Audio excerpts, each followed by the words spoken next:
Yo les gars, c'est Rectime, j'espère que vous allez bien. Aujourd'hui on se retrouve pour une toute nouvelle vidéo et comme vous avez pu le voir au titre et à la miniature, aujourd'hui on se retrouve pour le premier épisode de la série Transfer News, la série qui vous explique toute l'actualité du mercato footballistique.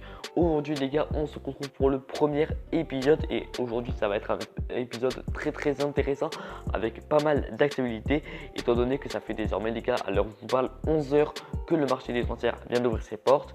Aujourd'hui, on va parler officialisation, on va parler rumeurs, on va parler joueurs partis libres de leur club. Vous allez voir que dans ce premier épisode, il va vraiment y avoir du lourd. Sur ce, on commence tout de suite. C'est parti. On va donc sans plus attendre partir dans notre fameux championnat, le championnat de Ligue 1 Conforama, et on va commencer par une officialisation étant donné que le PSG et Lille sont tombés d'accord pour le transfert de Timothy Weah. Le jeune international américain a signé un contrat de 5 ans avec le club nordiste. Le PSG devrait donc récupérer 10 millions d'euros et 15% du prochain transfert. On va désormais les gars s'attaquer au cas Adrien Rabiot. Adrien Rabiot sera très prochainement un nouveau joueur de la Juventus de Turin. Le transfert est déjà bouclé, mais le milieu de terrain passe actuellement des examens médicaux tout simplement à la J-Médicale, la clinique donc de la Juventus.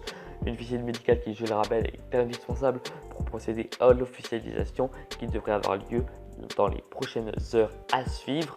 Rabiot s'est donc envolé de Paris et a atterri hier après-midi à l'aéroport de Cazel, une nouvelle destination pour l'international français qui est donc prêt à s'engager avec la Juventus avec un contrat de 5 ans et un salaire net de 7 millions d'euros par saison. La Juventus se prépare donc à mettre la main sur sa première grosse recrue de ce mercato, qui n'a d'ailleurs pas perdu de temps, et en passant devant toute la concurrence européenne, y compris celle de Barcelone avec laquelle Rabiot était parvenu à un accord en janvier dernier. Le Français de 24 ans, je le rappelle, n'a plus joué avec le Paris Saint-Germain depuis le 5 décembre dernier contre Strasbourg. Ça s'est arrivé donc à un match nul 1-1 en raison donc d'un litige à propos de son renouvellement de son contrat qui a expiré, je le rappelle, hier le 30 juillet dernier. Le natif du Val-de-Marne qui donc Paris après 9 ans passés au sein du club de la capitale.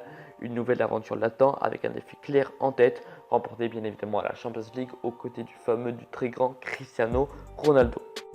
On va donc toujours les gars rester du côté du Paris Saint-Germain et s'attaquer à un transfert qui prenait forme depuis plusieurs jours, celui de Christopher Nkunku à Leipzig, qui est d'ailleurs désormais acté selon les informations de RMC Sport qui rapporte que le joueur du PSG va bien rejoindre l'Est de l'Allemagne.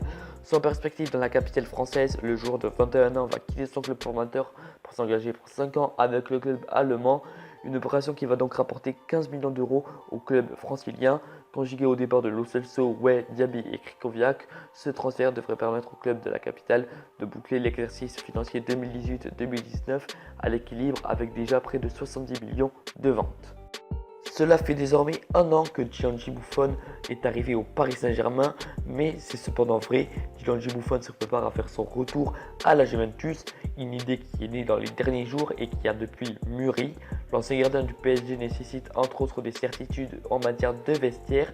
Le gardien de 41 ans n'a pas l'intention de raccrocher ses gants et bien au contraire, après des 25 apparitions au Paris Saint-Germain, voici le retour à la maison avec la Juventus de Turin avec un contrat annuel d'une valeur nette de 1,5 million d'euros par saison plus bonus. La signature ressemble à un simple détail.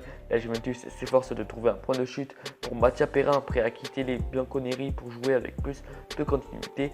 Buffon sera donc la doublure de Chesney.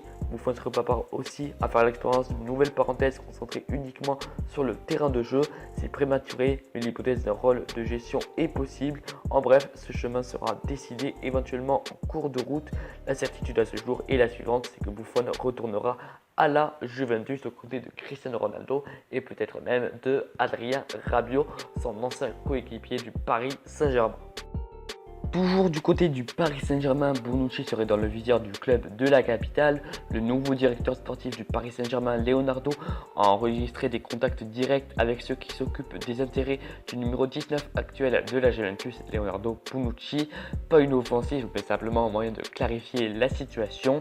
Le directeur sportif de la Juventus, Fabio Paratici, après s'être occupé du deal de Rabiot qu'on a donc parlé tout à l'heure s'est aussi penché sur le cas de Mary Demiral de Sassuolo, un profil intéressant prêt à rentrer dans la capitale piémontaise. En résumé, il semble donc très difficile, un an après son retour retentissant en provenance de Milan, que la vieille dame puisse concrètement envisager l'opportunité de vendre Bonucci pour la deuxième fois, mais le PSG quant à lui a mis les moteurs en marche. On aura donc plus d'informations un peu plus tard dans ce mercato 2019 d'été.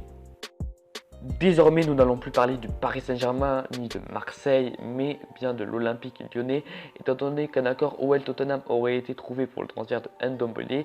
Les dirigeants des deux clubs négociaient déjà depuis quelques temps et l'équipe vient d'annoncer qu'un accord a été trouvé pour le transfert de Tanguy Ndombele. L'international français pourrait donc rapporter 72 millions d'euros tout de même à l'Olympique Lyonnais, dont 10 de bonus. Le milieu de terrain doit encore se mettre d'accord avec les Spurs concernant son contrat personnel. À moins d'une surprise de dernière minute, Ndombele devrait découvrir la première ligue dans les prochains mois et peut-être même dans les prochaines heures si le transfert venait à bout. Toujours du côté de l'Olympique Lyonnais, on va désormais parler d'un transfert assez fou et ainsi que d'une histoire peu commune qui montre que Lyon est un club très respecté dans le football européen. En effet, l'équipe dévoile que les dirigeants de la Juventus ne vont pas profiter de la situation contractuelle d'Hamza Raffia. Le contrat stagiaire du milieu offensif prenait fin ce 30 juin à minuit et le club italien pouvait donc récupérer Raffia gratuitement. Cependant, les dirigeants bianconeri ont conseillé aux jeunes espoirs de signer un premier contrat professionnel avec l'Olympique Lyonnais. La Juventus paiera donc ensuite une indemnité de transfert au club français. Ce geste qui démontre bien que la volonté de garder de bonnes relations entre ces deux institutions est vraiment très présente. On pourrait donc voir Hamza Raffia quitter l'Olympique Lyonnais en plus de Ndombele pour partir désormais à la Juventus de Turin. Cependant, l'Olympique Lyonnais va faire coup double au niveau des arrivées en quête de renfort au poste de milieu de terrain et de latéral gauche. Latéral gauche car Mendy est tout simplement parti au Real Madrid. L'OL s'apprêterait donc à boucler les arrivées de deux joueurs lillois, Thiago Mendes et Youssouf Koné, alors que ce dernier dispute actuellement la CAN avec la sélection du Mali. Le transfert du Brésilien de 27 ans devrait être officiellement annoncé au plus tard mardi. Donc demain, Lyon devrait débourser une somme s'approchant des 25 millions d'euros pour l'attirer. Selon l'équipe, Mendes se trouverait déjà à Lyon et s'apprête à passer sa visite médicale ce lundi matin. En parallèle de son recrutement et de celui de Jean-Lucas, le club rhodanière chercherait toujours à attirer un autre milieu pour pallier le prochain départ de Tanguy Ndombele, qu'on a donc parlé tout à l'heure. S'il souhaite bien que le mercato lyonnais soit bouclé avant la reprise de l'entraînement du groupe le 4 juillet, Jean-Michel Aulas devra donc se presser pour trouver ce chaînon manquant dans l'entrejeu. Pour finir avec la Ligue 1 Conforama, on va parler désormais d'une offre de Bordeaux pour une perle portugaise. Selon le journal O Jogo, les Girondins ont fait une offre pour la perle de Braga, Francisco Trincao. À 19 ans, cet ailier a déjà une belle réputation bâtie avec les sélections de jeunes du Portugal. Bordeaux a proposé 6 millions d'euros, mais Braga en exige le double. Il s'exige 12 millions d'euros. Un accord est donc loin d'être trouvé, mais cependant, Bordeaux ne va pas laisser tomber et va donc continuer à négocier avec le club de cette perle portugaise. Nous allons désormais partir en Italie pour parler du championnat de Serie A, étant donné les gars que la Juventus et la Roma ont trouvé un accord pour un échange entre Luca Pellegrini de l'AS Roma et Leonardo Spinazzola de la Juventus de Turin. Pellegrini, donc qui a actuellement 20 ans, arrive à la Juventus pour 22 millions d'euros et a signé jusqu'en 2023. Spinazzola, lui, qui a 26 ans, a paraphé lui aussi un contrat de 4 ans et la vieille dame a récupéré 29,5 millions dans l'affaire. Après avoir parlé d'un transfert de l'AS Roma et de la Juventus de Turin, nous allons désormais les gars parler d'un transfert officiel d'un autre grand club de Serie A, du club tout simplement de l'Inter Milan, étant donné que celui-ci a trouvé le nouveau patron de sa défense. C'était dans l'air du temps depuis plusieurs mois, mais c'est désormais officiel. Diego Godin sera bel et bien un joueur de l'Inter Milan la saison prochaine. L'international uruguayen arrive libre après avoir terminé son contrat avec l'Atlético Madrid, véritable symbole de la culture des colchoneros ces dernières saisons, qui va devoir apporter son expérience au sein du club italien. Annonce, il y a un nouveau chéri en ville. Diego Godin est un joueur de l'Inter Milan, a tweeté ce lundi matin l'Inter Milan, pressenti comme renfort du club Nerazzurri depuis le mois de janvier dernier. Diego Godin a finalement enfin signé son contrat avec l'Inter Milan. Le club italien qui est qualifié pour la prochaine Ligue des Champions a attendu ce lundi 1er juillet, date de l'ouverture officielle du mercato estival en Italie, pour officialiser sa venue. L'Inter Milan à Diego Godin devrait probablement également attendre la fin de la Copa América pour le joueur afin de parachever les derniers détails. L'Uruguay a été éliminé en fin de semaine par le Pérou en quart de finale et Diego Godin peut désormais partir en vacances l'esprit léger afin de se préparer pour une nouvelle aventure dans un nouveau pays et une nouvelle culture sous les ordres d'Antonio Conte, un adepte de la défense à 3 connu par l'Uruguayen. En mai dernier, il avait fait ses adieux à l'Atlético Madrid en disant « Pardon, c'est difficile. Si je vous ai fait venir, c'est pour vous dire que ce sont mes derniers jours ici. Je voulais vous le dire de vive voix parce que eh bien, c'est plus qu'un club pour moi. Ça a été ma maison. J'en suis un supporter de plus. Je suis là pour vous remercier. Je ne pensais pas que cela allait arriver. J'ai passé des années merveilleuses. J'ai beaucoup grandi comme footballeur, mais aussi comme homme. Beaucoup de respect. Vous n'imaginez pas ce que cela représente pour moi. Merci, tout simplement merci. Voilà ce qu'a dit Diego Godin. Diego Godin s'est engagé donc avec l'Inter Milan jusqu'en juin 2022. Âgé de 33 ans, le défenseur uruguayen a prouvé ces dernières saisons qu'il avait encore de belles années devant lui. L'Atlético Madrid risque de regretter son départ et d'avoir du mal à s'en remettre.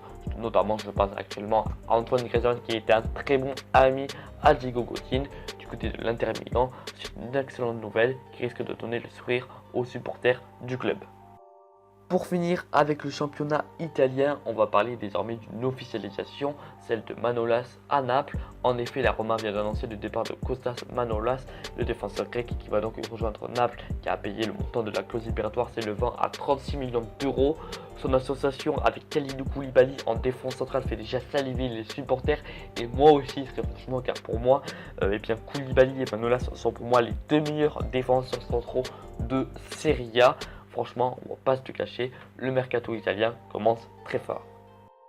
Nous allons les gars désormais partir en Angleterre avec la Premier League et parler de Eriksen. En effet, le milieu danois des Spurs de Tottenham aurait été proposé au Real Madrid selon les dernières informations de Marca. Le journal espagnol affirme que si l'été dernier c'est le Real qui avait fait la démarche d'appeler le club londonien pour se renseigner sur la disponibilité d'Eriksen, tout a changé cette saison. Ce serait en effet Daniel Levy, le président des Spurs, qui aurait contacté le secrétaire général du Real, José Anglés Santrez, pour lui proposer le milieu de terrain offensif. Ce qui a changé en un an, c'est la volonté du joueur de ne pas étendre son bail à Tottenham, bail qui, je le rappelle, expire en 2020. Du coup, les Spurs n'ont plus le choix, ils doivent faire le maximum pour récupérer un peu d'argent avant que le joueur ne parte gratuitement dans un an. Toujours selon Marca, cette situation aurait drastiquement fait baisser le prix du joueur. Si à l'été 2018, Eriksen avait été évalué par les dirigeants des Spurs à 150 millions d'euros, il ne coûterait désormais plus que 70 millions d'euros. Pour le Real, le Danois constituerait une bonne alternative en cas d'échec des négociations pour Paul Pogba et Donny van de Beek, dossier prioritaire à la Maison Blanche. Pour terminer avec la Première Ligue, nous allons parler d'une officialisation, nous allons parler de Manchester United, nous allons parler de Wan-Bissaka car c'est désormais officiel. Manchester United vient de confirmer l'arrivée d'Aaron Wan-Bissaka en revenance de Crystal Palace. Le joueur anglais a paraphé un contrat de 5 ans plus une année en option avec les Red Devils. Le montant de l'opération dépasse les 50 millions de livres. Solskjaer a salué l'arrivée du jeune défenseur central de 21 ans, l'un des futurs meilleurs défenseurs de Première Ligue selon lui. C'est la deuxième recrue de Manchester United dans ce mercato estival après l'arrivée de Daniel James dont nous n'avons pas encore parlé dans cette vidéo. Transfert, premier épisode je le rappelle. D'ailleurs si la vidéo vous plaît, je compte sur vous pour le petit pouce bleu. Mais ne vous inquiétez pas, vous savez jusqu'à la fin de la vidéo pour le mettre car désormais les potes, nous allons parler de la Bundesliga. Nous allons parler en Bundesliga de Schalke qui officialise une arrivée ainsi qu'une prolongation. Schalke a annoncé ce dimanche l'arrivée d'Ozan Kabak en provenance de Stuttgart. Le défenseur turc avait une clause d'un montant de 15 millions d'euros incluse dans son contrat à Stuttgart. Arrivé en janvier, il était également dans le viseur de Bayern et de Milan. Il a finalement opté pour Schalke où il a plus de chances d'obtenir un temps de jeu régulier et je suis totalement d'accord avec lui. En parallèle, le club de Gelsenkirchen a également officialisé la prolongation jusqu'en 2024 du contrat de Weston McKennie, grand espoir du football américain. Toujours en Allemagne, nous allons parler de l'Eintracht Francfort qui pourrait perdre après Luka Jovic, notre élément fort. En effet, Sky Sports assure que les négociations sont avancées entre le club allemand et l'Atlético de Madrid. Le Croate devrait rejoindre l'Espagne contre 40 millions d'euros. L'Atlético devrait ainsi avoir une attaque new look la saison prochaine avec notamment Rebic et peut-être même Joao Félix. Après être allé en Bundesliga, nous allons parler désormais du dernier championnat le plus connu d'Europe, celui de la Liga. Et on va commencer par le Real Madrid qui proposerait un échange Asensio-Mané. D'après la presse espagnole, Zinedine Zidane n'est pas insensible au jeu de Sadio Mané. Si l'intérêt du Real Madrid semblait avoir diminué, le Daily Express affirme le contraire. Selon le journal anglais, le club merengue souhaiterait proposer à Liverpool un échange avec Marco Asensio, âgé de 33 ans, auteur de 6 buts et 2 passes décisives en 44 matchs la saison dernière. L'international espagnol n'est pas encore assuré de rester au sein de l'effectif de la Casablanca. Toujours à la recherche de joueurs offensifs, le Real parviendra-t-il à arracher la signature du Sénégalais qui est actuellement à Lacan? L'opération semble relativement difficile à ficeler avec son successeur en Ligue des Champions, mais peut toujours rester envisageable. Affaire à suivre donc dans les prochains jours à venir. On va donc les gars toujours rester en Liga car c'est en Liga que notre vidéo se terminera, mais on va parler désormais d'une officialisation, celle d'un milieu du Barça qui va signer au Celta Vigo. Le jeune espagnol Denis Suarez rentre chez lui, fermé au Celta Vigo, il va retrouver son club de jeunesse. Il a été vendu pour 15 millions d'euros dont 3,1 millions de bonus par le FC Barcelone. Il avait passé les 6 derniers mois à Arsenal mais sans pouvoir briller à cause de soucis physiques. Il va donc pouvoir retrouver son club d'avant, donc son club avant le FC Barcelone, et on verra ce que ça donnera lors de la prochaine saison. Franchement, je suis assez content parce que c'est vrai que c'est un joueur qui jouait pas tellement au FC Barcelone, il était blessé à Arsenal, enfin bref. C'était un peu flou. Du coup, je suis assez content qu'il aille dans son club, les gars, où il a été tout simplement formé, son club de jeunesse. On verra ça, donc comme je vous l'ai dit, la saison prochaine. On va désormais les gars s'attaquer au cas Gareth Bale. Le futur de Gareth Bale au Real Madrid s'est considérablement assombri ces derniers mois, alors que Zinedine Zidane lui avait fait clairement comprendre qu'il ne comptait pas sur lui pour la saison prochaine, en ne faisant pas appel à lui lors des derniers matchs de la saison. Depuis, le Real a recruté Eden Hazard ainsi que Luka Jovic qui viennent renforcer le front offensif et rendre les places dans le 11 titulaire encore plus cher. Selon les dernières nouvelles du dossier émanant de la presse espagnole, Bale, persona non grata à Madrid, ne compte pas rendre les choses faciles à son employeur. L'élite gallois ne compte partir que s'il lui est garanti de percevoir le même salaire gargantuesque de 15 millions d'euros dans sa future destination. Une future destination qui pourrait bien être donc l'Inter Milan. En effet, selon les indiscrétions de la presse italienne, notamment Sport Mediaset, son agent aurait été aperçu en train de discuter avec les dirigeants du club lombard. Interrogé à ce propos par le média Interdependenza, Barnett a vite démenti. Non, ce qui a été dit n'est pas vrai. Véritable démenti ou tentative de calmer les rumeurs afin de continuer les transactions tranquillement. Ce qui est certain, c'est que le Real Madrid ne serait pas du tout contre un départ de Gareth Bale, histoire d'alléger tout simplement une masse salariale galactique et pourquoi pas de réinvestir dans une toute nouvelle recrue. Maintenant les gars, nous allons parler d'un transfert entièrement en Liga, entièrement en Ligue espagnole, mais surtout d'un feuilleton qui va prendre fin étant donné que Antoine Griezmann va bien rejoindre le FC Barcelone cet été. L'équipe assure que l'officialisation de ce transfert interviendra la semaine prochaine. Selon des sources espagnoles, le champion du monde devrait être présenté le jeudi 11 au Camp Nou. Ce feuilleton donc à suivre, on verra cela la semaine prochaine, si oui ou non il arrivera au FC Barcelone, mais pour l'équipe ça en est presque sûr. Il devrait donc bien arriver, peut-être même d'ailleurs, comme je vous l'ai dit, le jeudi 11 au Camp Nou. On va désormais les gars toujours parler du championnat espagnol, mais en même temps un petit peu de la Ligue 1, étant donné que comme vous savez l'OM doit vendre quelques joueurs avant de pouvoir recruter. A priori, les dirigeants marseillais souhaitent conserver Lucas Ocampos, mais ils pourraient se laisser convaincre par une très belle offre, étant donné que le FC Séville a ainsi proposé 13 millions d'euros selon l'équipe. Le contrat de l'Argentin expirant en 2020, l'OM pourrait accepter cette offre. Ocampos reste sur une très bonne saison sous le maillot olympien. Son départ serait certes une grosse perte, mais quand même pas mal d'argent, soit une offre comme je vous l'ai dit 13 millions d'euros pour l'Olympique de Marseille en échange donc de Lucas Ocampos qui irait donc lui au FC Séville, car je le rappelle les gars, au FC Séville, Quincy Promes part à l'Ajax, donc il faut qu'ils resserrent un petit peu leur effectif. On n'en sait pas plus pour le moment, mais on aura plus d'informations dans les prochains jours du ce mercato qui ne fait que commencer. Vous vous demandez certainement pourquoi Lucas Ocampos intéresse autant le FC Séville. C'est certainement à cause du départ de Pablo Sarabia, car c'est actuellement officiel. Le PSG a annoncé officiellement la signature de l'Espagnol Pablo Sarabia. Lucas Ocampos, je rappelle, est ailier gauche. Pablo Sarabia, milieu offensif. Mais ce milieu offensif peut très bien jouer axial, mais aussi sur l'aile. Ce serait donc peut-être pour pallier au départ de Pablo Sarabia que Lucas Ocampos intéresse le FC Séville. Je le rappelle, Pablo Sarabia a 27 ans et arrive du FC Séville. Ce transfert a coûté 18 millions d'euros au club de la capitale. Il a signé pour 5 saisons. Je vous mets d'ailleurs le petit screen du tweet officiel du compte du Paris Saint-Germain. Ce milieu offensif était l'un des meilleurs, je le rappelle, éléments de la Liga la saison dernière. Un joueur de cette qualité pour aussi peu d'argent, c'est assurément un très bon coup réalisé par le champion de France, le Paris Saint-Germain. Pour finir la vidéo, comme je vous l'ai dit au début de celle-ci, on va parler désormais les gars de joueurs qui vont partir libres. On va parler désormais de joueurs qui quittent le Barça. Thomas Vermaelen, Douglas, Kevin Prince-Boateng et Jason Murillo ne sont officiellement plus des joueurs du FC Barcelone. Vermaelen est arrivé en 2014 et n'a jamais pu s'imposer, notamment la faute à de trop nombreuses blessures.